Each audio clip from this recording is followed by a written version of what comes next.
Bueno, vamos a decir algo del decaimiento de la peregrinación. La peregrinación, como todas las cosas del mundo, pues nace, crece, se desarrolla y muere. La peregrinación empezó a decaer enormemente y donde había millones de personas quedaron miles, cientos y al final ninguno. Las causas son 3 o 4. Una, el descubrimiento de América. Mucha gente de los galufos, de la gente que venía a pasar el camino, que su camino, el camino era su profesión, que andaban por aquí enredando durante años y que tenían que perseguir la Santa Hermandad y las órdenes militares porque se dedicaban a asaltar, a engañar y a hacer trampas con los peregrinos. Muchos de los galufos eran italianos, franceses, de otros países, porque lo hacían muy bien. Entonces, América, fue mucha gente a América, aunque como dice Quevedo en los últimos párrafos del Buscón, que no se sabe si Buscón, bueno, no sé, quería irse a América, dice, pero el que no cambia de vida, o que no cambia de forma de pensar, aunque se cambie a otro continente, la vida va a ser igual. Dice así una reflexión amarga de que iban a seguir siendo perseguidos por la justicia y delincuentes. La otra causa del gran descenso de la peregrinación fueron las pestes que hubo, que asolaron Europa en el siglo XIV. Europa perdió 1/3 de su población, 25 millones de habitantes, con las pestes. Fue una cosa terrorífica que venía de Oriente por medio de los puertos italianos, Italia de aquí llegó por puertos y por el camino, y las guerras de religión, las pestes fueron terroríficas, asolaron y fue un gran guerrilla. Y después la tercera y la cosa más importante fue el protestantismo. Al hacer el protestantismo se acabaron las peregrinaciones, se acabaron las bulas, se acabaron adorar las reliquias, los santos, las imágenes, y se acabaron. Los alemanes, que eran muy importantes en la peregrinación, venían por miles, eran muy pobres, venían cantando y pidiendo, por el camino desaparecieron. Y lo mismo los ingleses que desembarcaron en Ferrol o en La Coruña, pues también desaparecieron.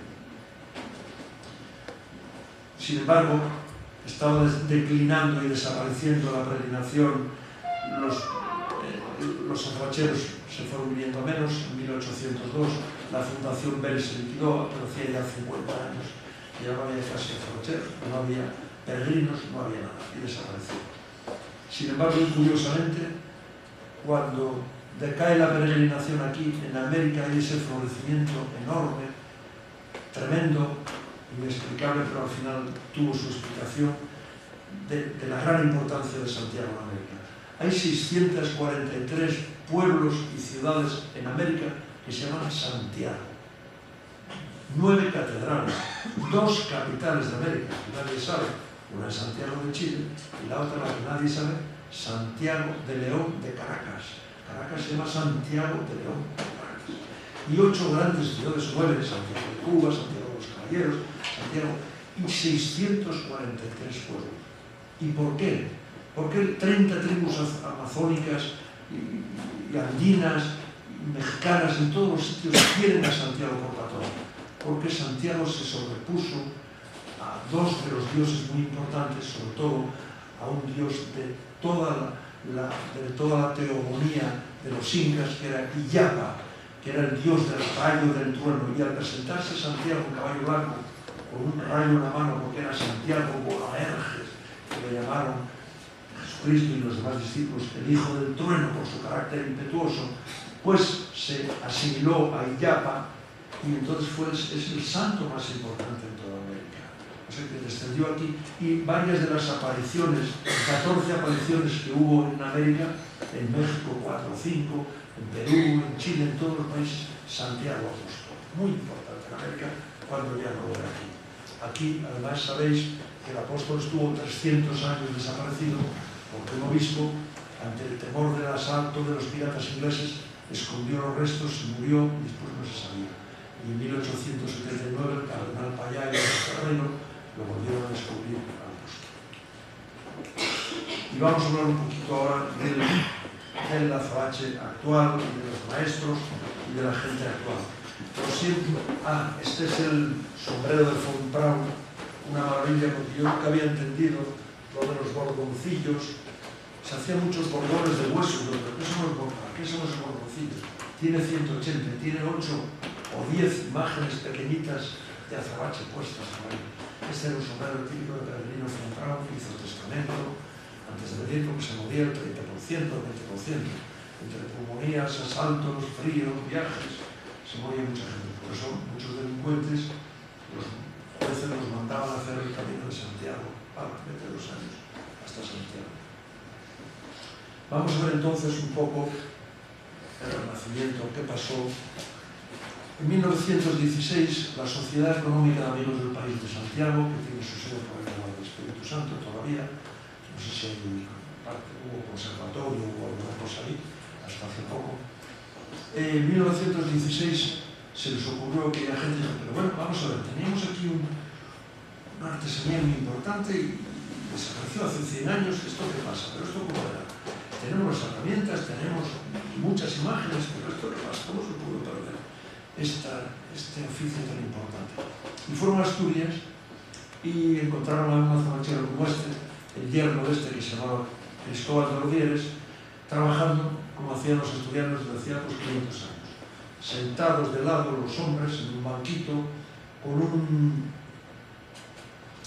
una cosa de perforar que es un arco prehistórico o romano muy antiguo.